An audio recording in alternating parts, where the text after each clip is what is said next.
말씀은 사무엘하 14장 말씀입니다. 압살롬이 예루살렘으로 다시 돌아오는 그런 말씀입니다. 1절에 보니까요, 스루야의 아들 요압 장군이 왕의 마음이 압살롬에게로 향하는 줄 알고 그랬습니다. 이 압살롬이 형제간의 다툼 때문에 자기 형 암논을 죽이고 도망해가지고 그술로 가서 지낸 지가 한 3년이 됐습니다. 그렇게 되니까 이 다윗 왕의 마음이 큰아들 압살롬은 어차피 이제 죽어서 3년 지났는데 이 또 압살롬까지 도망가가지고 또 나타나지도 않고 하니까 또 아버지 마음이 그렇지 않겠습니다. 죽은 아들은 볼 수 없는 것이지만 이 살아있는 아들이 3년이나 이제 도망가가지고 있으니까 괜히 미우면서도 마음속에 어떤 마음이 듭니까? 또 보고 싶은 마음이 드는 것입니다. 근데 이런 마음을 누가 딱 눈치를 채느냐? 요압이 눈치를 채고는 작전을 한 계획을 세웁니다. 근데 요압의 마음은 좀 인간적으로는 좋은 마음 같은데 그래도 인간적으로 좋아도 항상 우리 하나님의 사람들은 먼저 뭐 해보고 해야 된다는 것입니까? 하나님 앞에 한번 기도해보고 물어보고 이게 습관화되도록 노력을 해야 될 것입니다. 아무리 인간적으로 내 생각이 좋은 것 같아도 그냥 내 생각대로 해버리면은 또 그게 문제가 될 소지가 있다 하는 것입니다. 그래서 항상 하나님의 마음이 뭔지를 한번 기도해보는 것이 참 좋겠다 이런 생각을 해봤습니다. 2절에 보니까 이제 요압이 어떤 작전을 세우느냐면 두고아에 사람을 보내 거기서 지혜로운 여인 하나를 데려다가 여기서 지혜로운이라는 말은 히브리어로 하캄이라는 뜻인데 지혜롭다는 뜻도 있고 또 강교하다는 뜻도 있습니다. 이 뜻이. 그런데 여기서는 강교한이라는 의미로 이해하는 것이 더 적합하다 이런 것입니다. 지혜로운 여인 하나를 데려다가 그에게 이르되 청하건대 너는 상주가 된 것처럼 상복을 입고 꾸미는 거죠. 지금 상주가 된 것처럼 상복을 입고 기름을 바르지 말고 죽은 사람을 위하여 오래 슬퍼하는 여인같이 하고 변장을 시키고 3절에 왕께 들어가서 그에게 이러이러하게 말하라고 요압이 그의 입에 할 말을 넣어주니라. 그러니까 이 여인은 진짜 슬픈 게 아니고 연기를 하는 것입니다. 지금 슬퍼하는 것처럼 요압이 딱 입에 넣어준 말을 그대로 왕에게 한다라는 것입니다.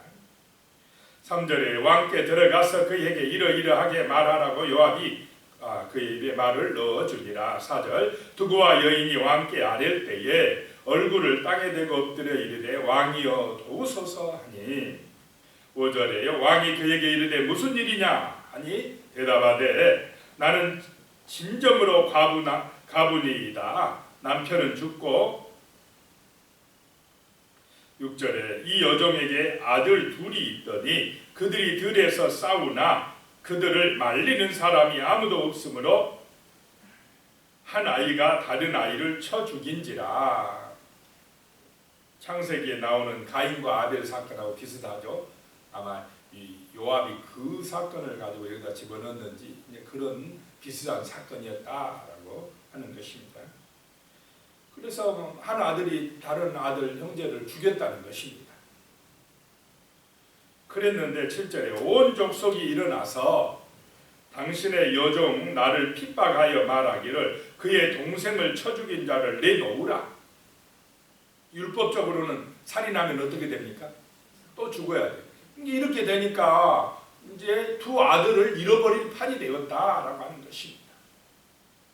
우리가 그의 동생 죽인 죄를 갚아 그를 죽여서 상속자가 될 것까지 끊겠노라 하오니 그러한즉 그들이 내게 남아있는 숯불을 꺼서 내 남편의 이름과 씨를 세상에 당겨두지 아니하겠다 하나이다. 이렇게 왕께 이야기를 했다는 것입니다. 했습니다. 그러니까 8절에 왕이 여인에게 이르되 내 집으로 가라. 내가 너를 위하여 명령을 내리리라 하는지라. 다윗이 들어보니까 죽게 하면 안 되겠다는 생각이 든 것입니다. 그래서 내가 그렇게 못하도록 명령을 내리겠노라 라고 하는 것입니다. 10절에 왕이 이르되 누구든지 내게 말하는 자를 내게로 데려오라. 그가 다시는 너를 건드리지 못하리라 하니라. 다윗이 이렇게 판결을 하는데 눈치를 채고 있습니까? 못 채고 있습니까? 못 채고 있습니다. 그렇게 하는 사람이 이제 누구라는 것입니까? 이제 요압의 작전에 지금 다윗이 말려들고 있습니다. 요압은 두 아들이 암논하고 누구하고 싸웠습니까? 다윗의 아들 압살롬하고 싸워서 이 압살롬이 암논을 죽였는데 이제 이 여인의 이제 작전이 그것입니다. 이 압살롬까지 죽게 됐다 이런 뜻으로 말하면서 왕이 누구를 데려오게 하려고 하는 작전입니까? 압살롬 둘째 아들을 다시 돌아오게 예루살렘으로 도망갔던 압살롬을 돌아오게 하기 위한 작전에 지금 다윗이 말려들었다라고 하는 것입니다.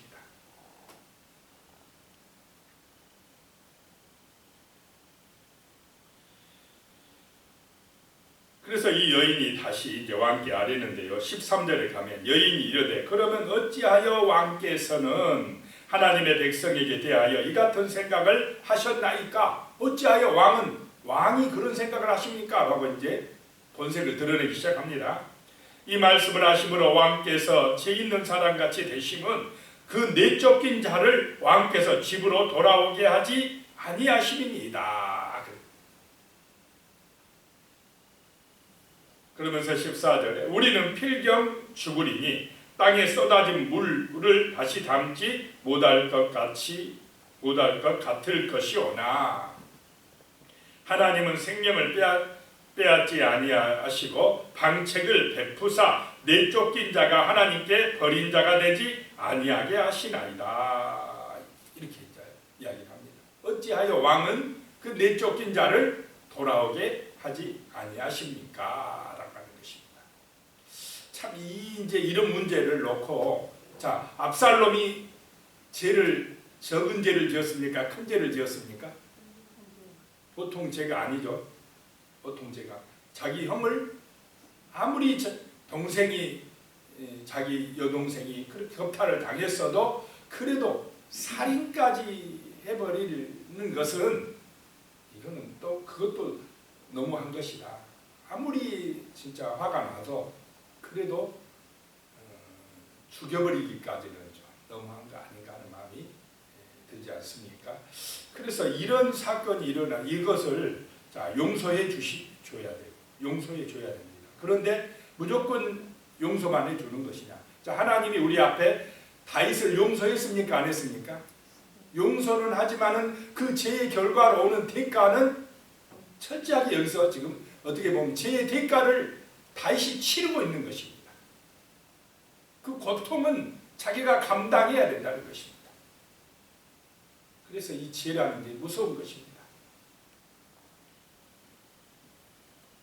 하나님은 자비하신 분이시기도 하지만 또 한편으로는 공의로우신 분이라는 것입니다.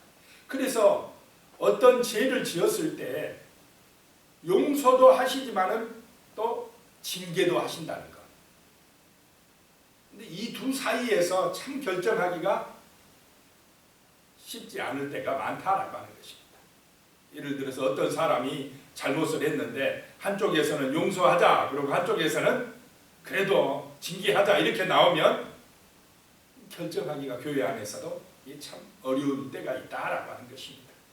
이것을 어떻게 잘 맞춰야 되느냐, 참 거기서 기도하고 하나님의 지혜가 필요하다라고 하는 것입니다.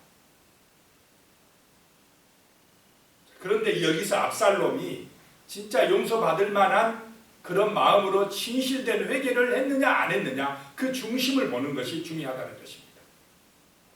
근데 어떻습니까? 여기서 진정한 회개를 했겠습니까? 압살롬이? 아까도 말했지만 그 지혜로운이란 말이 좀 강교한 이런 의미가 있다는 의미도 압살롬이 나중에 가면은 이 데리고 왔는데 아버지를 어떻게 하려고 해버립니까?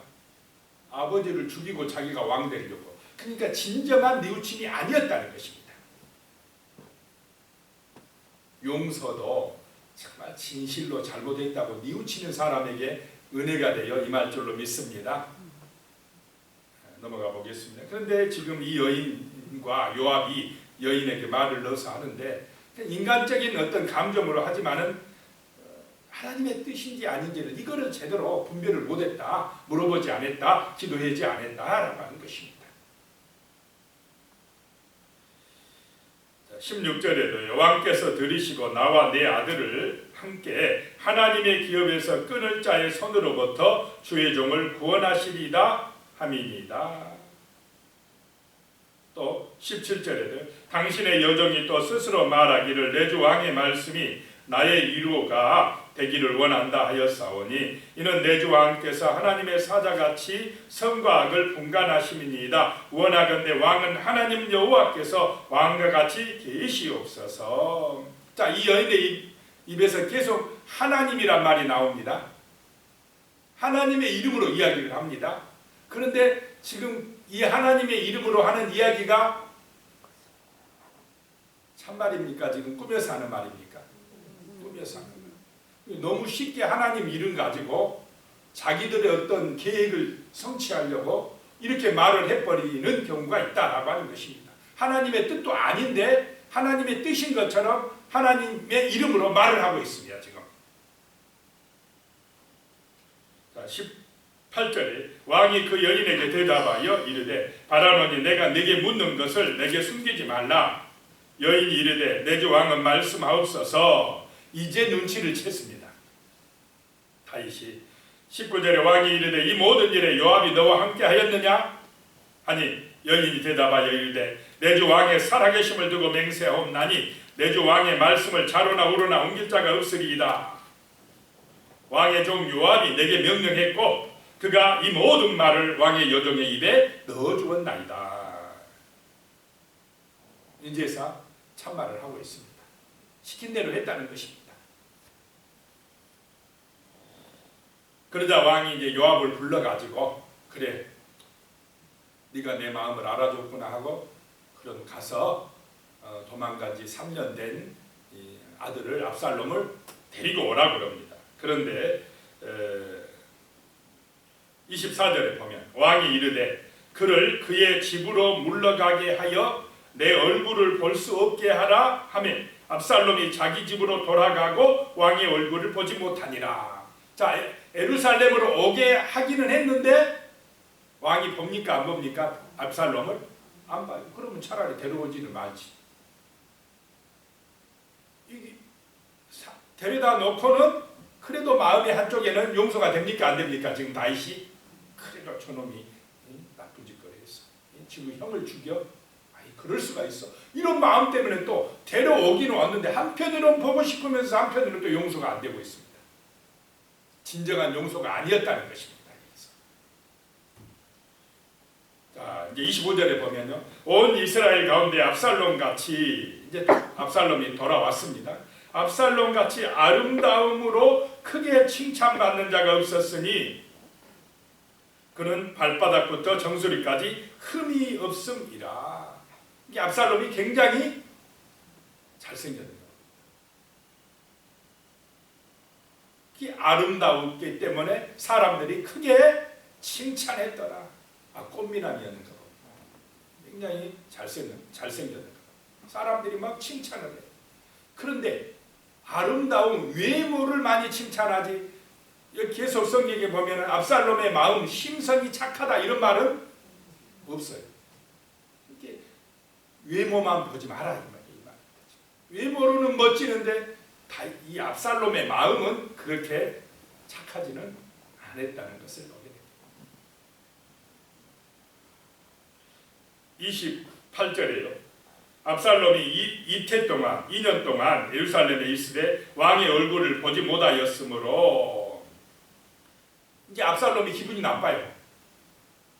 그래가지고 왕을 한번 봐야 되겠다 생각이 들어서 요압 장군을 오게 좀 신하들을 보내서 만나자고 해라 그랬는데 요압이 옵니까 안 옵니까?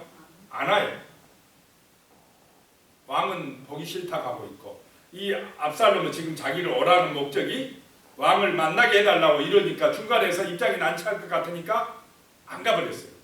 그러니까 압살롬이 어떻게 해버립니까? 신하들을 시켜가지고 요압 보리밭에 지금 이제 보리를 다 추수할 때니까 아주 말라있고 참 그런 때에 요압의 밭에 다 불질러 버려라고요. 심보가 좋습니까? 안 좋습니까? 아무리 기분이 나빠도 또 어떻게 이제 금방 추수할 죽고 살고 농사 지어 가지고 이제 추수할 그 보리밭에 다 불질러 버려라 이렇게 합니까? 그러니까 참 이 사람은 좀 악하다는 것을 보게 됩니다. 그러니까 요압이 이제 화가 나가지고 쫓아갑니다. 쫓아가니까 압살롬이 내가 뭔 죄가 있어가지고 차라리 구술에서 데려오지를 말지 여기까지 데려다 놓고 왕의 얼굴도 못 보게 하느냐? 내가 죄가 있으면 차라리 왕한테 달게 받도록 그렇게 받게 이야기해라. 그래서 차라리 나를 죽이라고 해라. 이러니까 요압이 가서 설득을 합니다. 다윗 왕을. 그래서 33절에 보니 할 수 없이 이제 부자간에 상봉을 하게 됩니다. 33절 요압이 왕께 나아가서 그에게 아뢰매 왕이 압살롬을 부르니 그가 왕께 나아가 그 앞에 얼굴을 땅에 내어 그에게 절하매 왕이 압살롬과 입을 맞추니라. 왕이 압살롬과 탕자의 비유는 아버지가 아들 여기는 아버지와 아들이 아니에요. 왕과 압살롬입니다. 정치적인 만남이지 진정으로 아버지가 아들을 그리워한 것처럼 가서 맨발로 나가서 끌어안고 그런 만남이 아니에요. 지금 다윗의 마음속에도 안 만나려 했는데 억지로 할 수 없이 지금 만나는 거고 압살롬도 나를 안 만나주려고 그래. 아버지가 이럴 수가 있어 하면서도 보면서도 벌써 왕과 신하의 관계지 아버지와 아들의 관계가 아니라는 거죠. 이게 진정한 만남이 아니라는 것입니다. 진정한 용서가 아니었다는 것입니다. 문제가 생긴다는 것입니다. 기도드리겠습니다. 하나님 아버지, 우리의 마음속에 정말 진정한 사랑과 또 진정한 회개와 참된 믿음이 충만해질 수 있도록 도와주시옵소서. 압살롬처럼 외모만 꾸미는 것이 아니라 외적으로만 아름다운 것이 아니라 정말로 마음이 아름다워질 수 있도록 도와주시옵소서. 중심에 진실한 회개가 있게 하시고 중심에 진실한 믿음이 있게 하시고 우리의 중심에 진실한 사랑이 있게 하여 주시옵소서. 그래야 할 때 우리 얼굴에 아름다운 진정한 아름다움이 나타날 줄로 믿습니다. 우리의 손과 발이 진정으로 정말 하나님을 기쁘게 해드리는 참된 삶을 살아드릴 수가 있는 줄로 믿습니다. 주여 모든 일을 큰 일이든 작은 일이든 항상 하나님께 기도하고 하나님의 은혜를 받아서 행할 수 있도록 도와주시옵소서. 그것이 진정으로 복을 받는 길이고 참으로 문제가 해결되는 해결을 받는 아름다운 역사가 나타나는 길인 줄로 믿습니다. 주 하나님 이 새벽에도 은혜 주시고 함께하여 주시옵소서. 간절한 마음으로 기도할 때에 성령께서 역사하여 주시고 은혜 내려 주시고 응답하여 주시옵소서. 우리 성도님들의 삶의 현장에 아버지와 가정 이외에 주님의 놀라운 은혜의 손길로 복을 내려 주시옵소서. 예수님의 이름으로 간절히 기도드리옵나이다. 아멘.